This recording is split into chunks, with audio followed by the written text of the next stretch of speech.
ఆయన అనుకుంటే మన లైఫ్‌ని ట్రాన్స్‌ఫార్మ్ జేయడం ఆయనకేం పెద్ద పనా ఇది? కాకపోతే మనం కోరుకొనొచ్చిన ఈ లైఫ్‌ని గాబట్టి, దీంట్లో మళ్ళీ వాళ్ళు హస్తక్షేపం చేయరింకా. వన్స్ ఒక రోల్ ఇచ్చిన తర్వాత. వాడే దానిని వాని ఇంటెలిజెన్స్ తోటి, గత జన్మల సంస్కారాలతోటి, గురువుల ఆశీర్వాదంతోటి, వాడు ఈ లైఫ్‌లో చేసేటువంటి సత్కర్మలు, అభ్యాసము, సాధన, ఆధ్యాత్మికంగా వాడు చేసేటువంటి ప్రయత్నాలు, వీటి వల్ల వాడి లైఫ్ బెటర్‌మెంట్ అవుతుంటది. అంతేగాని మంచోళ్ళకే కష్టాలు, చెడ్డోళ్ళకి సుఖాలనేది ఏముండదు. ఒకటి కథ ఉంటది గదా! ఒక యోగి ఒక ఊరు గుండా ఎళ్తుంటాడు. ఒక మామూలుగా వాడు ఏదో చిరు వ్యాపారి ఆయనకు కొన్ని పనులిస్తాడు.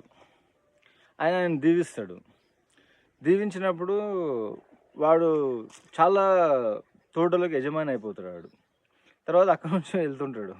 అప్పుడు గూడా కొన్నే ఇస్తాడు. అంటే ఇప్పుడు నువ్వు అది ఇచ్చినప్పుడు ఇది ఇచ్చినా గదా! నువ్వు ఇప్పుడు గూడా ఇదే ఇస్తున్నావు అంటే మళ్ళా నీకు అదొస్తదంటాడాయన. కాబట్టి మనము ఎవరిని జూసి కుళ్ళుకోనవసరం లేదు. ఎవనికి ఏది రావాలనో అది వస్తుంటది. మనకు గూడా అట్లా గావాలనుకున్నప్పుడు ఆ దిశగా ప్రయత్నాలు చేస్తే సాధ్యమైతాయి.